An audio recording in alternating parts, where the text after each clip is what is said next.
आपके अनुसार यीशु के ये दो संदर्भ कितने महत्वपूर्ण हैं? बहुत महत्वपूर्ण, यामोची ने जवाब दिया, खासकर क्योंकि उनके यहूदी युद्ध के खातों की सटीकता बहुत साबित हुई है। उदाहरण के लिए, इन्हें मसादा में पुरातात्विक खुदाई के माध्यम से और टैसिटस जैसे इतिहासकारों द्वारा पुष्टि की गई है। उन्हें एक काफी विश्वसनीय इतिहासकार माना जाता है और उनका यीशु का उल्लेख बेहद महत्वपूर्ण माना जाता है। यीशु ने पहले सदी के सबसे महत्वपूर्ण रोमन इतिहासकार का उल्लेख किया था और मैं यह चर्चा करना चाहता था कि टैसिटस ने यीशु और ईसाई धर्म के बारे में क्या कहा। क्या आप बता सकते हैं कि वह क्या पुष्टि करता है? मैंने पूछा। यामोची ने सिर हिलाया। टैसिटस ने यीशु के बारे में शायद सबसे महत्वपूर्ण संदर्भ को दर्ज किया जो नए नियम के बाहर है। उन्होंने कहा, 115 में वह स्पष्ट रूप से बताता है कि नरो ने ईसाइयों का उत्पीड़न किया ताकि वह 64 ईस्वी में रोम को तबाह करने वाली महान आग के लिए अपनी ओर से संदेह को हटा सके। 64। यामोची खड़े हुए और एक शेल्फ की ओर बढ़े, वहां एक खास किताब की तलाश करते हुए।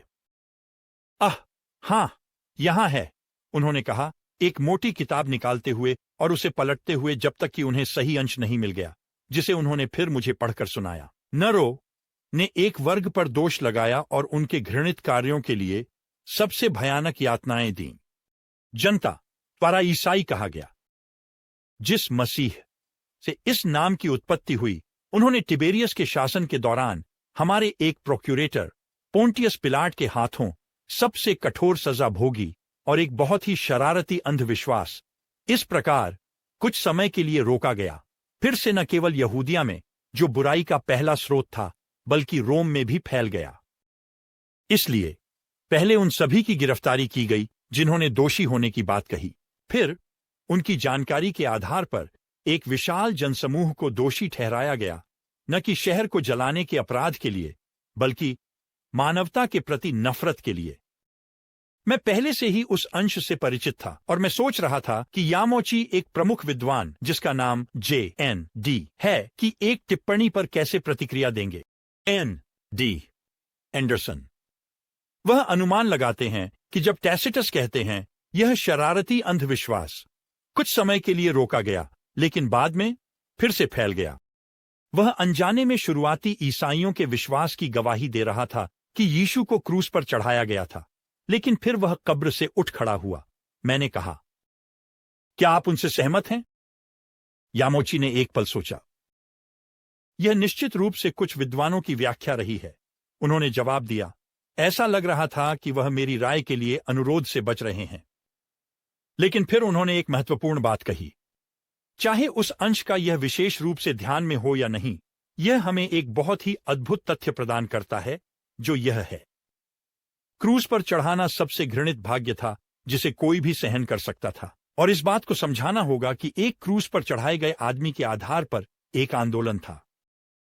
आप उस धर्म के फैलाव को कैसे समझा सकते हैं जो एक ऐसे आदमी की पूजा पर आधारित है जिसने सबसे अपमानजनक मौत का सामना किया?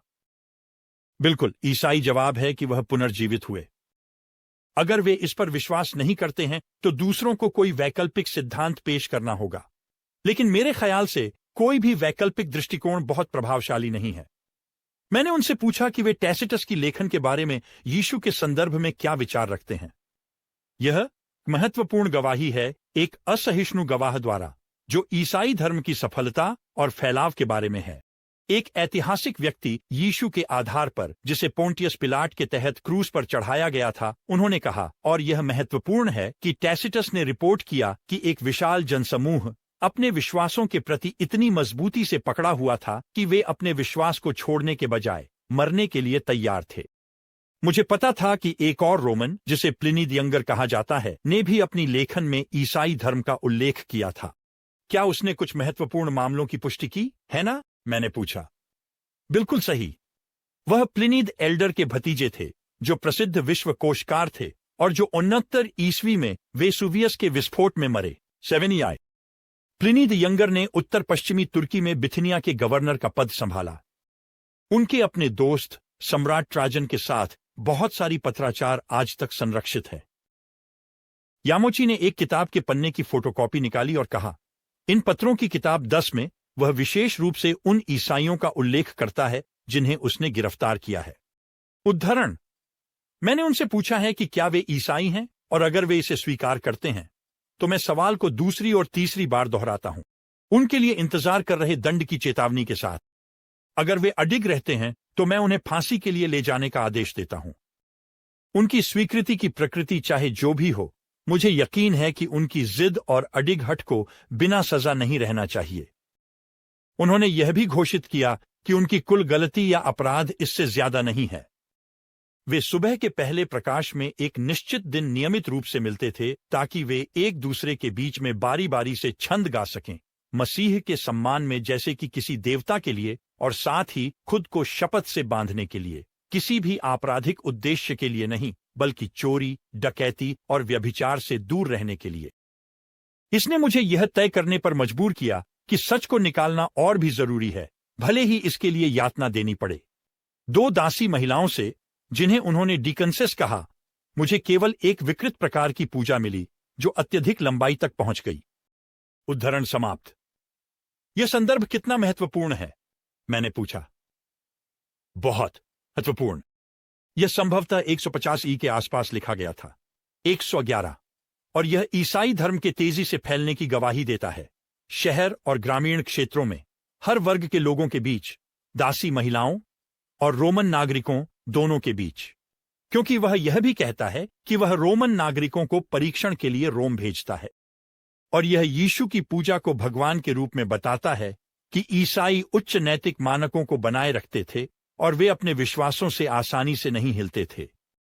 मेरे लिए नए नियम में सबसे समस्याग्रस्त संदर्भों में से एक वह है जहां सुसमाचार लेखकों का दावा है कि जब यीशु क्रूस पर लटके थे तब पृथ्वी का अंधेरा हो गया। क्या यह केवल एक साहित्यिक उपकरण नहीं था? क्या यह क्रूस पर चढ़ाने के महत्व को रेखांकित करने के लिए था और न कि किसी वास्तविक ऐतिहासिक घटना का संदर्भ? आखिरकार, अगर पृथ्वी पर अंधेरा छा गया था तो क्या बाइबल के बाहर इस असाधारण घटना का कोई उल्लेख नहीं होता?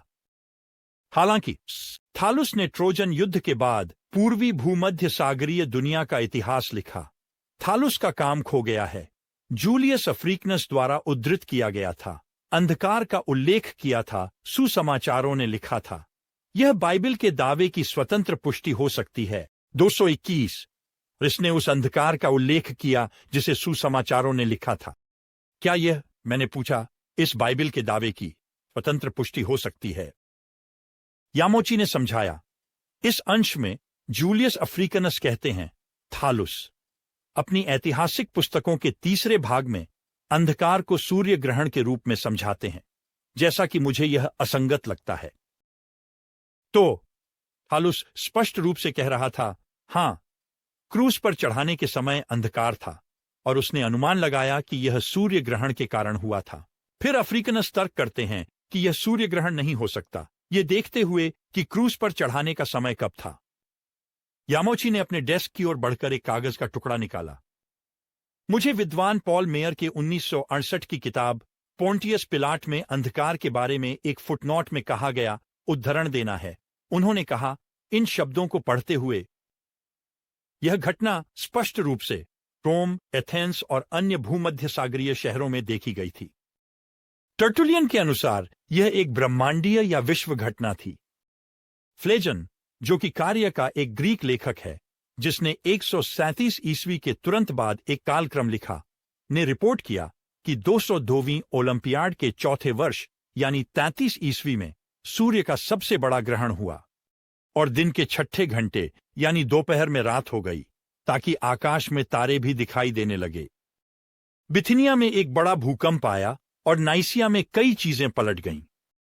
यामोची ने निष्कर्ष निकाला, तो जैसा कि पॉल मेयर ने बताया, यीशु के क्रूस पर चढ़ाने के समय जो अंधकार हुआ उसका गैर बाइबल प्रमाण मौजूद है।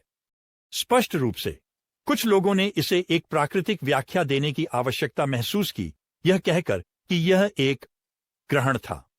यामोची का पिलाट का उल्लेख मुझे याद दिलाता है कि कुछ आलोचकों ने सुसमाचारों की सटीकता पर सवाल उठाए हैं, क्योंकि वे इस रोमन नेता को जिस तरह से पेश करते हैं, जहां नया नियम उसे अनिश्चित और यहूदी भीड़ के दबाव में आकर यीशु को फांसी देने के लिए तैयार दिखाता है, वहीं अन्य ऐतिहासिक विवरण उसे जिद्दी और कठोर के रूप में चित्रित करते हैं। क्या यह बाइबल और धर्मनिरपेक्ष इतिहासकारों के बीच एक विरोधाभास का प्रतिनिधित्व नहीं करता? मैंने पूछा। नहीं, यह वास्तव में नहीं है, यामोची ने कहा। मेयर के पिलातुस के अध्ययन से पता चलता है कि उसका रक्षक या संरक्षक सेजनस था और सेजनस 150 ई में सत्ता से गिर गया। 21 क्योंकि वह सम्राट के खिलाफ साजिश कर रहा था। मैं हैरान था। इसका किसी चीज से क्या लेना देना है? मैंने पूछा। खैर, इस नुकसान ने पिलाट की स्थिति को 31 ईस्वी में बहुत कमजोर कर दिया होगा। 33 जो सबसे अधिक संभावना है जब यीशु को क्रूस पर चढ़ाया गया था, प्रोफेसर ने जवाब दिया। तो यह निश्चित रूप से समझ में आता है कि पिलाट उस समय यहूदियों को नाराज करने में हिचकिचा रहा होगा और सम्राट के साथ और अधिक परेशानी में नहीं पड़ना चाहता था। इसका मतलब है कि बाइबल का विवरण सबसे अधिक संभावना सही है। यीशु के रोमन समर्थन के बारे में मुख्य रूप से बात करने के बाद मैं इस बिंदु पर एक मोड़ लेना चाहता था और चर्चा करना चाहता था कि क्या यीशु के अलावा कोई अन्य यहूदी विवरण यीशु के बारे में कुछ सत्यापित करते हैं। मैंने यामोची से तालमुद में यीशु के संदर्भों के बारे में पूछा, जो एक महत्वपूर्ण यहूदी काम है जो लगभग 500 ईस्वी में पूरा हुआ और जिसमें मिशना शामिल है, जिसे लगभग 200 ईस्वी में संकलित किया गया था। यहूदी आमतौर पर धर्मत्यागियों के बारे में ज्यादा विस्तार से नहीं जाते, उसने जवाब दिया। तालमुद में कुछ अंश हैं जो यीशु का उल्लेख करते हैं, उसे एक झूठे मसीह के रूप में बताते हैं जो जादू करता था और जिसे उचित रूप से मौत की सजा दी गई। वे यह भी अफवाह दोहराते हैं कि यीशु एक रोमन सैनिक के जन्म से हुए थे और गैरी ने सुझाव दिया कि उसके जन्म के बारे में कुछ असामान्य था। तो मैंने कहा, नकारात्मक तरीके से ये यहूदी संदर्भ यीशु के बारे में कुछ चीजों की पुष्टि करते हैं। हाँ, बिल्कुल सही, उसने कहा। प्रोफेसर एम विलकॉक्स ने इसे एक लेख में इस तरह कहा, जो एक विद्वतापूर्ण संदर्भ कार्य में प्रकाशित हुआ। यहूदी पारंपरिक साहित्य, हालांकि यह यीशु का उल्लेख केवल बहुत कम करता है और किसी भी मामले में इसे सावधानी से उपयोग किया जाना चाहिए। यह इस बात का समर्थन करता है कि वह एक हीलर और चमत्कार करने वाला था, भले ही यह इन गतिविधियों को जादूगरी के रूप में बताता है। इसके अलावा यह इस बात की याददाश्त को बनाए रखता है कि वह एक शिक्षक था, कि उसके शिष्य थे, उनमें से 5, और कि कम से कम प्रारंभिक रब्बिनिक काल में सभी ज्ञानी इस बात पर अंतिम निर्णय नहीं ले पाए थे कि वह एक धर्मत्यागी या धोखेबाज था। हालांकि हम गॉस्पेल के बाहर यीशु के बारे में कई संदर्भ खोज रहे थे, मैं सोच रहा था कि और भी संदर्भ क्यों नहीं हैं। जबकि मुझे पता था कि पहले सदी के कुछ ऐतिहासिक दस्तावेज बचे हैं, मैंने पूछा, कुल मिलाकर क्या हमें बाइबल के बाहर प्राचीन लेखन में यीशु के बारे में और अधिक नहीं मिलना चाहिए था? जब लोग धार्मिक आंदोलनों की शुरुआत करते हैं तो अक्सर कई पीढ़ियों बाद ही लोग उनके बारे में चीजें दर्ज करते हैं, यामोची ने कहा। लेकिन सच ये है कि हमारे पास यीशु के लिए किसी अन्य प्राचीन धर्म के संस्थापक की तुलना में बेहतर ऐतिहासिक दस्तावेजीकरण है। यह मुझे चौंका दिया। सच में, मैंने कहा, क्या आप इस पर और विस्तार से बता सकते हैं? उदाहरण के लिए, हालांकि जोरोस्टर के गाथाएं लगभग 1000 ईसा पूर्व प्रामाणिक मानी जाती हैं, लेकिन अधिकांश जोरोस्टियन ग्रंथों को 3वीं सदी ईस्वी के बाद ही लिखित रूप में नहीं लाया गया। जोरोस्टर की सबसे लोकप्रिय पारसी जीवनी 1268 ईस्वी में लिखी गई थी। बुद्ध के ग्रंथ, जो 6वीं सदी ईसा पूर्व में जीवित थे, को ईसाई युग के बाद ही लिखित रूप में नहीं लाया गया और बुद्ध की पहली जीवनी 1वीं सदी ईस्वी में लिखी गई थी। हालांकि हमारे पास मोहम्मद के कथन हैं, जो 570 से 632 ईस्वी तक जीवित थे। कुरान में उनकी जीवनी 767 में लिखी गई, जो उनकी मृत्यु के एक पूरे सदी से अधिक समय बाद है। 570 से 632 ईस्वी तक कुरान में उनकी जीवनी 767 में लिखी गई, जो उनकी मृत्यु के एक पूरे सदी से अधिक समय बाद है। इसलिए यीशु की स्थिति अद्वितीय है और यह काफी प्रभावशाली है कि हम नए नियम के अलावा उनके बारे में कितना कुछ सीख सकते हैं।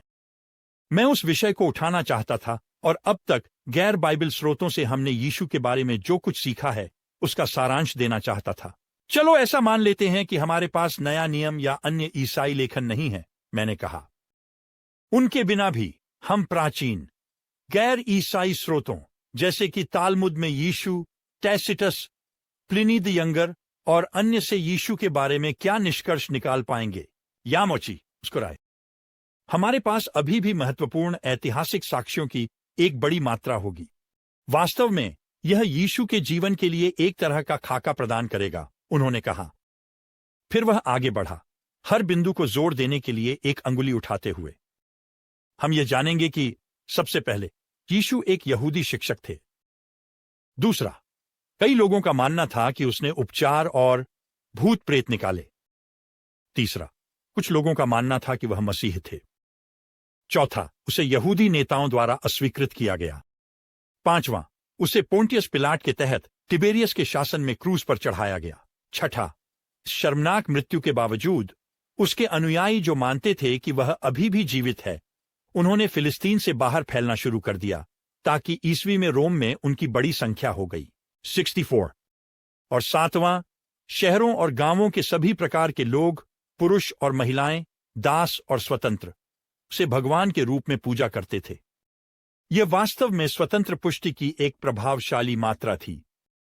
और न केवल यीशु के जीवन की रूपरेखा बाइबल के बिना पुनर्निर्मित की जा सकती है, बल्कि उसके बारे में और भी बहुत कुछ है जो इतनी पुरानी सामग्री से प्राप्त किया जा सकता है कि यह वास्तव में खुद गॉस्पेल्स से पहले की है। अपोस्टल पौलुस ने यीशु से उनकी मृत्यु से पहले कभी मुलाकात नहीं की, लेकिन उन्होंने कहा कि उन्होंने पुनर्जीवित मसीह का सामना किया और बाद में कुछ गवाहों से परामर्श किया, ताकि यह सुनिश्चित कर सकें कि वह वही संदेश प्रचारित कर रहे हैं जो वे कर रहे थे। क्योंकि उन्होंने अपने नए नियम के पत्र लिखना गॉस्पेल्स के लिखे जाने से कई साल पहले शुरू किया, इसलिए इनमें यीशु के बारे में बेहद शुरुआती रिपोर्ट शामिल हैं। इतना जल्दी कि कोई भी यह विश्वसनीय दावा नहीं कर सकता कि उन्हें किंवदंती के विकास द्वारा गंभीरता से विकृत किया गया था। ल्यूक टिमोथी जॉनसन, एमोरी यूनिवर्सिटी के विद्वान, का कहना है कि पौलुस के पत्र यीशु के बारे में परंपराओं की प्राचीनता और व्यापकता का मूल्यवान बाहरी सत्यापन प्रस्तुत करते हैं। मैंने यामोची से कहा, क्या आप उनसे सहमत हैं? हम काफी देर से बात कर रहे हैं। यामोची ने अपने पैरों को खींचने के लिए थोड़ी देर खड़े होकर फिर से बैठ गए। इसमें कोई शक नहीं है कि पौलुस की रचनाएं नए नियम में सबसे पुरानी हैं, उन्होंने कहा, और वे यीशु के जीवन के बारे में कुछ बहुत महत्वपूर्ण संदर्भ देती हैं। क्या आप उन्हें स्पष्ट कर सकते हैं? मैंने पूछा।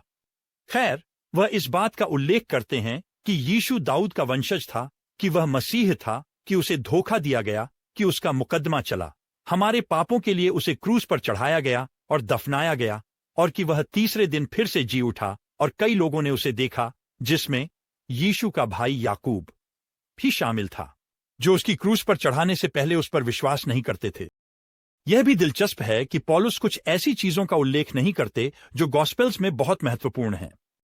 उदाहरण के लिए यीशु की उपमा और चमत्कार, लेकिन वह यीशु की प्रायश्चित मृत्यु और पुनरुत्थान पर ध्यान केंद्रित करता है। पौलुस के लिए ये यीशु के बारे में सबसे महत्वपूर्ण बातें थीं, और वास्तव में उन्होंने पौलुस को ईसाइयों का परसिक्यूटर होने से बदलकर इतिहास के सबसे प्रमुख ईसाई मिशनरी बदल दिया, जो अपनी आस्था के कारण सभी प्रकार की कठिनाइयों और वंचनाओं का सामना करने के लिए तैयार था। पौलुस यीशु के चरित्र के कुछ महत्वपूर्ण पहलुओं की भी पुष्टि करते हैं, जैसे कि उसकी विनम्रता, उसकी आज्ञाकारिता, पापियों के प्रति उसका प्रेम, और इसी तरह वह फिलिप्पियों के 2 अध्याय में ईसाइयों को मसीह का मन रखने के लिए कहते हैं। यह एक प्रसिद्ध अंश है जिसमें पौलुस शायद एक प्रारंभिक ईसाई भजन का उद्धरण दे रहे हैं, यीशु के खाली होने के बारे में, जो भगवान के समान थे, फिर भी उन्होंने एक आदमी, एक दास का रूप धारण किया और अत्यधिक दंड, क्रूस पर चढ़ाए जाने का सामना किया। इसलिए पौलुस के पत्र मसीह की दिव्यता के लिए एक महत्वपूर्ण गवाह हैं। वह यीशु को भगवान का पुत्र और भगवान की छवि कहते हैं। मैंने कहा, यह तथ्य कि पौलुस, जो एक एकेश्वरवादी यहूदी पृष्ठभूमि से आया था, ने यीशु की पूजा भगवान के रूप में की, यह बेहद महत्वपूर्ण है ना? हाँ, उसने कहा, और यह एक लोकप्रिय सिद्धांत को कमजोर करता है कि मसीह की दिव्यता को बाद में अन्य जातियों के विश्वासों द्वारा ईसाई धर्म में शामिल किया गया। यह सच नहीं। यहां तक कि पौलुस इस बहुत शुरुआती समय में यीशु की पूजा भगवान के रूप में कर रहा था। मुझे कहना है कि पौलुस द्वारा यह सभी पुष्टि अत्यंत महत्वपूर्ण है, और हमारे पास गवाहों याकूब और पतरस द्वारा अन्य शुरुआती पत्र भी हैं। उदाहरण के लिए याकूब के पास यीशु के पर्वत पर उपदेश की यादें हैं। हमारे पास प्रेरित पिता के कई लेखन भी हैं जो नए नियम के बाद के सबसे शुरुआती ईसाई लेखक थे। उन्होंने रोम के क्लेमेंट का पत्र, इग्नेशियस के पत्र, पोलिकार्प का पत्र, बारनबास का पत्र और अन्य लेखन लिखे। कई जगहों पर ये लेखन यीशु के बारे में बुनियादी तथ्यों की पुष्टि करते हैं, विशेष रूप से उसकी शिक्षाएं, उसकी क्रूस पर चढ़ाई, उसकी पुनरुत्थान और उसकी दिव्य प्रकृति। इन लेखनों में से आप किसे सबसे महत्वपूर्ण मानते हैं? मैंने पूछा। यामोची ने इस सवाल पर विचार किया। हालांकि उसने उस लेखन का नाम नहीं लिया जिसे उसने सबसे महत्वपूर्ण माना, लेकिन उसने इग्नेशियस के 7 पत्रों को प्रेरित पिता के लेखनों में से सबसे महत्वपूर्ण में से एक के रूप में उद्धृत किया। इग्नेशियस सीरिया के एंटियोक का बिशप था, का शहीद होना ट्राजन के शासन के दौरान 117 ईस्वी से पहले हुआ। 7 यामोची ने कहा कि इग्नेशियस के बारे में महत्वपूर्ण यह है कि उसने यीशु की दिव्यता और मानवता दोनों पर जोर दिया, जबकि डोसेटिक पंथ ने यह नकारा कि यीशु वास्तव में मानव था। उन्होंने ईसाई धर्म की ऐतिहासिक नींव पर भी तोड़ दिया। उसने एक पत्र में लिखा, जब वह फांसी पर चढ़ाए जाने की राह पर था, कि यीशु वास्तव में पिलातुस के तहत सताए गए, वास्तव में क्रूस पर चढ़ाए गए, वास्तव में मृतकों में से जीवित किए गए, और जो लोग उन पर विश्वास करते हैं वे भी जीवित किए जाएंगे। इन सबको साथ रखो। यीशु रोमन इतिहासकारों और अधिकारियों, यहूदी लेखनों, पौलुस के पत्रों और प्रेरित पिता के लेखनों के बारे में, और आपके पास ऐसे ठोस सबूत हैं जो यीशु की जीवनी में पाए जाने वाले सभी आवश्यक तथ्यों की पुष्टि करते हैं। अगर आप इंजीलों की हर एक अंतिम प्रति को भी फेंक दें, तो भी आपके पास यीशु का एक ऐसा चित्र होगा जो बेहद आकर्षक है। वास्तव में यह भगवान के अद्वितीय पुत्र का एक चित्रण है। मैं खड़ा हुआ और यामोची का धन्यवाद किया कि उन्होंने अपना समय और विशेषज्ञता साझा की। मुझे पता है कि इस विषय पर और भी बहुत कुछ है जिस पर हम बात कर सकते हैं, क्योंकि इस पर पूरी किताबें लिखी गई हैं, मैंने कहा। लेकिन हम समाप्त करने से पहले मैं आपसे एक आखिरी सवाल पूछना चाहता हूं, एक व्यक्तिगत सवाल, अगर यह ठीक है। प्रोफेसर अपने पैरों पर खड़े हो गए। हां, यह ठीक है, उसने कहा। मैंने उसके साधारण कार्यालय में चारों ओर देखा, जो किताबों और पांडुलिपियों, रिकॉर्ड और जर्नल, कंप्यूटर डिस्क और कागजों से भरा हुआ था, जो एक जीवन भर के विद्वान अनुसंधान के सभी उत्पाद थे। एक लंबे समय पहले की दुनिया में आपने प्राचीन इतिहास और पुरातत्व का अध्ययन करने में 40 साल बिताए हैं, मैंने कहा। आपके अपने आध्यात्मिक जीवन में इसका क्या परिणाम रहा है? क्या आपकी पढ़ाई ने यीशु मसीह में आपके विश्वास को मजबूत किया है या कमजोर किया है? उसने क्षण भर फर्श की ओर देखा, फिर अपनी आंखें उठाईं और सीधे मेरी आंखों में देखा। उसने एक दृढ़ लेकिन ईमानदार आवाज में कहा, इसमें कोई संदेह नहीं है, मेरी पढ़ाई ने मेरे आध्यात्मिक जीवन को बहुत मजबूत और समृद्ध किया है। उन्होंने मुझे घटनाओं की संस्कृति और ऐतिहासिक संदर्भ को बेहतर समझने में मदद की है। इसका मतलब यह नहीं है कि मैं ये नहीं मानता कि कुछ मुद्दे अभी भी बाकी हैं। इस जीवन में हमें पूरी जानकारी नहीं मिलेगी, लेकिन ये मुद्दे मेरी इंजीलों और नए नियम की मूलभूत विश्वसनीयता में विश्वास को कमजोर करने की शुरुआत भी नहीं करते। मुझे लगता है कि वैकल्पिक व्याख्याएं जो ईसाई धर्म के फैलाव को सामाजिक या मनोवैज्ञानिक कारणों से समझाने की कोशिश करती हैं, बहुत कमजोर हैं। उसने अपना सिर हिलाया। बहुत कमजोर। फिर उसने जोड़ा, मेरे लिए ऐतिहासिक साक्ष्य ने मुझे यीशु मसीह के प्रति अपनी प्रतिबद्धता को मजबूत किया है, जो भगवान का पुत्र है, जो हमसे प्यार करता है, हमारे लिए मरा और मृतकों में से जी उठा। यह इतना सरल है। जब मैं यामोची की इमारत से बाहर निकला, कॉलेज के छात्रों के समुद्र में, तो अपनी अगली कक्षा के लिए इधर उधर भाग रहे थे, मैंने सोचा कि ओहायो के छोटे ऑक्सफोर्ड तक की मेरी यात्रा कितनी संतोषजनक रही। मैं यीशु के लिए पुष्टि की तलाश में आया, और मैं उसके जीवन के हर प्रमुख पहलू, चमत्कार, दिव्यता और मृत्यु पर विजय को प्रमाणित करने वाले सामग्री के एक समृद्ध भंडार के साथ चला गया। मुझे पता था कि हमारी संक्षिप्त बातचीत ने केवल सतह को छुआ है। मेरे हाथ के नीचे मैं इतिहास का निर्णय ले जा रहा था, जिसे बाद में ऐतिहासिक यीशु का नाम दिया गया, जिसे मैंने अपनी साक्षात्कार की तैयारी के लिए फिर से पढ़ा था।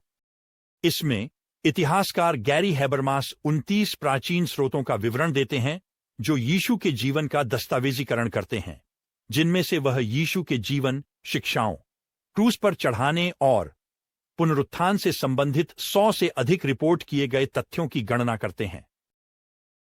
इसके अलावा हैबरमास द्वारा उद्धृत 24 स्रोतों में, जिसमें 7 धर्मनिरपेक्ष स्रोत और चर्च के कई सबसे प्रारंभिक विश्वास शामिल हैं, विशेष रूप से यीशु की दिव्य प्रकृति से संबंधित हैं।